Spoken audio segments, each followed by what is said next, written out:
I always thought falling in love with someone you've never seen was pure nonsense. Until I met her. Well, met isn't quite the word. I stumbled across her nickname, Ocean Eyes 22. We found each other in a random chat for creative people. I was writing screenplays back then. She was making music. Her voice messages were warm, a little husky, like a singer who'd spent the whole night performing. We never saw each other's faces. We agreed not to send photos so we wouldn't ruin the magic of imagination. And damn, the magic worked. I caught myself checking my messages more often than I breathed.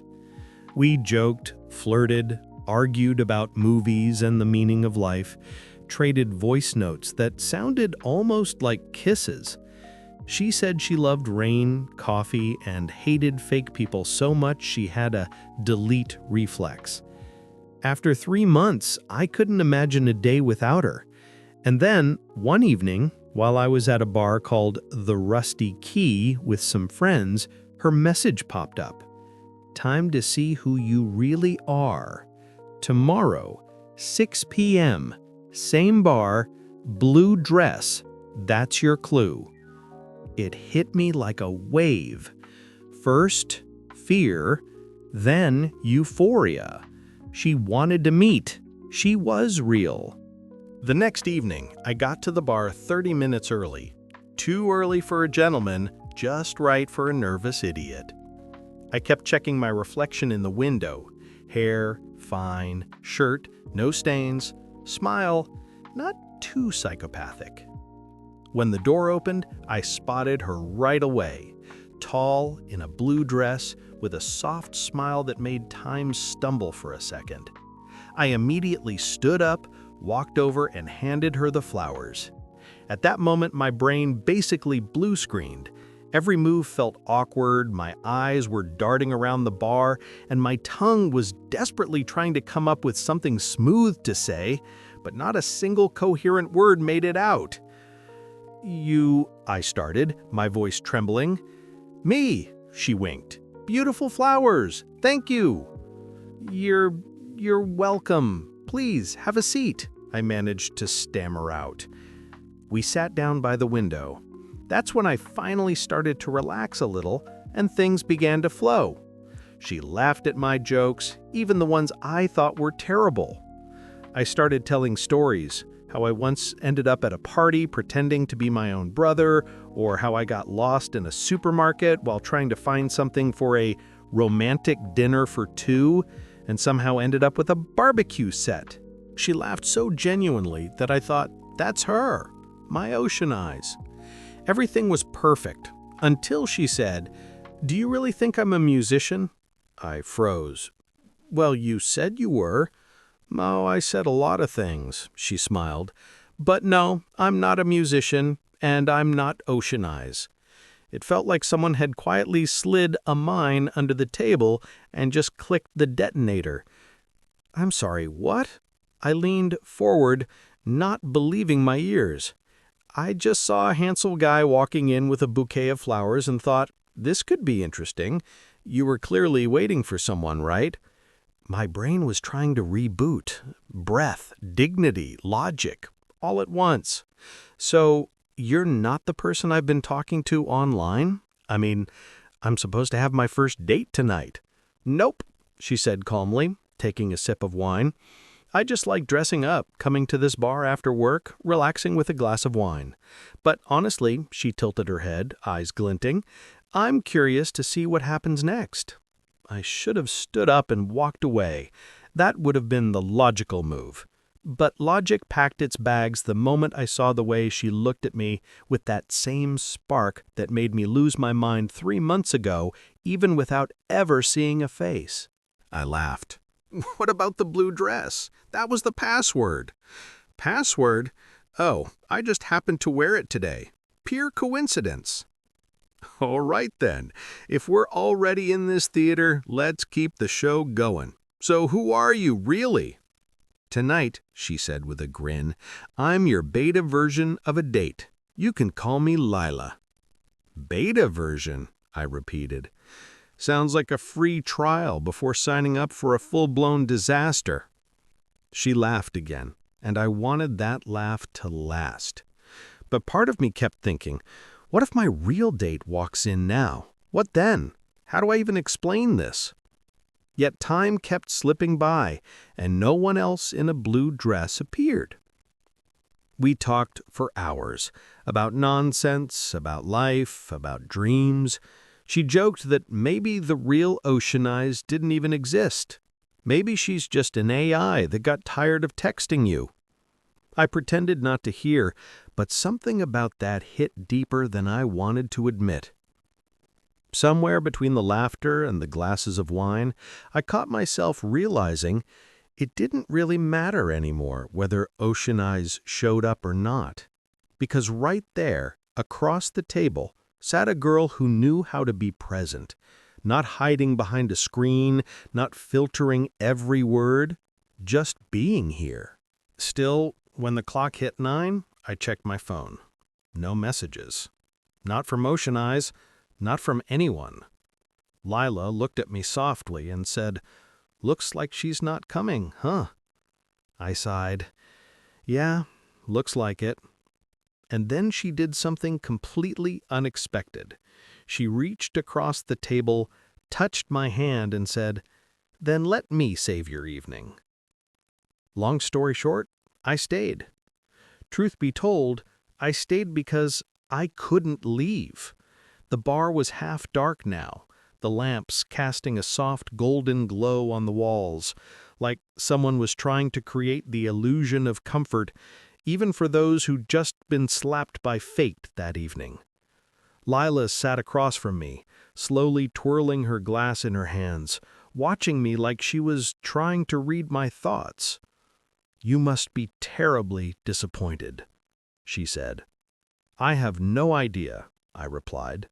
"Although, no, actually you do. You're the one who fooled me."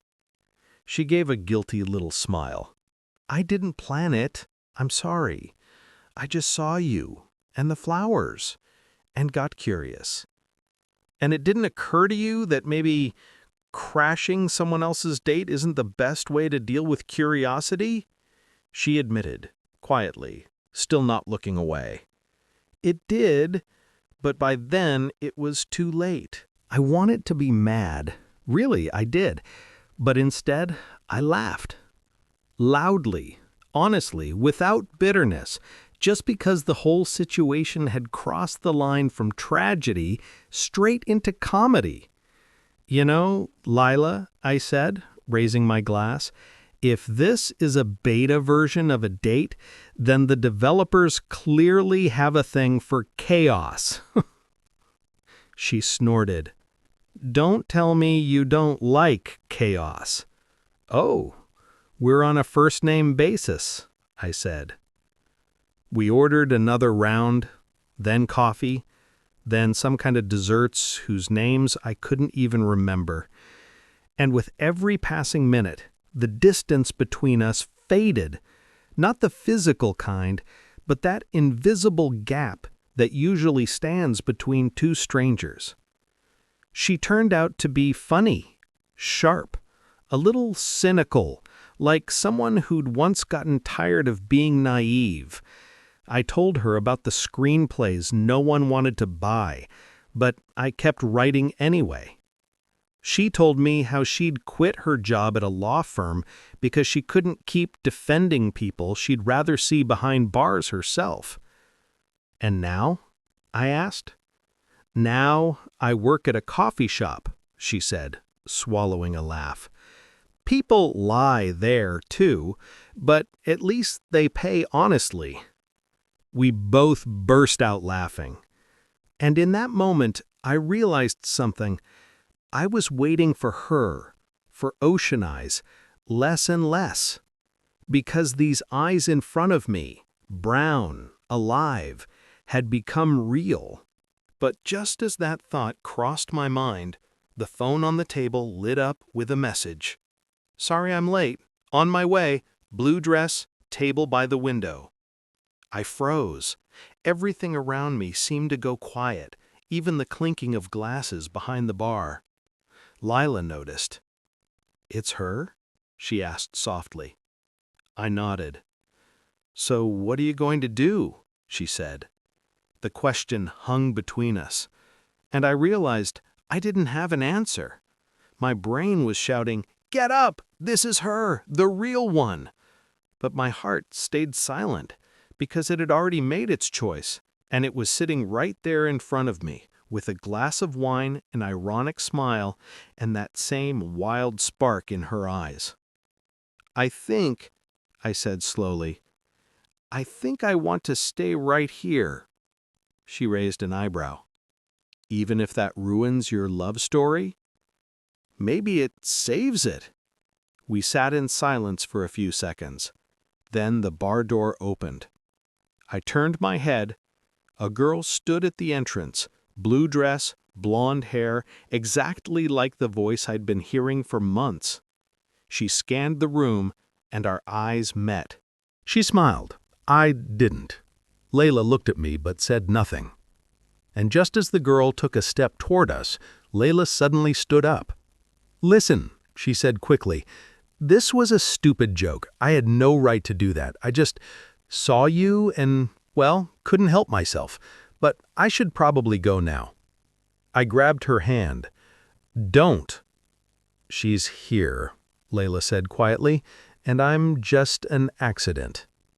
"Maybe." I looked her straight in the eyes, "but don't go." She flinched, then smiled after a heartbeat. "You're insane. That's what everyone I like says." And all this while the real Ocean Eyes was already walking toward us. I stood up, let go of Layla's hand, and turned to meet her. The girl I'd spent hundreds of hours talking to online. She reached out her hand, her eyes glowing with the confidence of someone who knows she's been awaited. "Hi, Alex." I answered automatically. "Hi." But inside, something had shifted. Standing next to her, I didn't feel excitement, only emptiness. Quiet, like the silence after the end credits.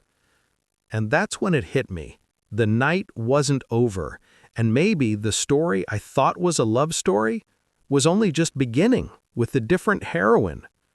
Standing there in front of Ocean Eyes, real, alive, beautiful, like she'd stepped straight out of a song, it all felt perfectly staged. She smiled. I didn't, and that alone was a sign. "You're exactly how I imagined you," she said. "And I'm not," I replied. She raised an eyebrow. "What do you mean?" "I imagined myself a little smarter." She laughed, not offended. If anything, the air between us lightened again. We sat at another table, and I tried to feel what I was supposed to feel, the spark, the chemistry, the magic. But there was nothing. Everything we'd shared over the past 3 months turned out to be beautiful but perfectly controlled illusion. Her voice sounded different now. Not intimate, not sincere, but like a well-rehearsed script. We both knew our lines. We'd just forgotten why we were saying them. "Are you nervous?" she asked. "Maybe a little." "Me too," she smiled. "But, you know, it feels like we've known each other for 100 years. I nodded. And then I caught myself thinking, yes, we are familiar, but not with each other. With the versions we imagined, with projections, with who we wanted to be. "Tell me something I don't know about you," she said. And that's when I looked past her, at the table where Lila's empty glass still sat, and understood everything. "I'm in love," I said. "Oh," she stammered. "With who?" "With an accident." I stood up, placed some money on the table. She rose, surprised. "Alex, where are you going?" "Forgive me, please." And I left. The night air was cold, almost solid. I stepped outside, but Lila was gone. Only the scent of her perfume remained, something citrusy, with hints of coffee and trouble. I ran to the end of the street, peered every which way, then just stopped in the middle of the sidewalk, like the hero of some bad romantic movie about to regret not taking an umbrella. And of course, that's when the rain started. Unexpected, heavy, merciless. I stood under it, laughing and cursing myself, when someone shouted from around the corner, "You're either a masochist or a poet." I turned. Lila was standing under the coffee shop awning across the street, holding a paper cup, looking at me like she could see through the rain. "Both," I shouted back. "A poet with masochistic tendencies." She laughed and waved her hand. "So your real princess let you go?" "I did. And why's that?" "Because the glitch turned out better than the system." She walked closer without a word. We stood there in the rain, water streaming down her hair, and I thought I had never seen anything more beautiful. "So, what now?" she asked. "Now I guess I'll ask you out on a real dinner. No lies, no borrowed dates. And who's ordering?" "You, because apparently I make all the wrong choices." She smiled. "Maybe the right ones, just not by the manual." We walked down the street, soaked, ridiculous, a little crazy. And for the first time, I didn't want to fix anything, not a word, not the past, not the way it all happened. And I thought, maybe sometimes fate just swaps your meetings, mixes up the people so you can finally understand the real thing isn't what you were waiting for. The real thing is what's left when everyone else is gone. That night, I thanked coincidence for the first time. And if anyone ever asks how we met, I'll say, she stole my date and left me her heart.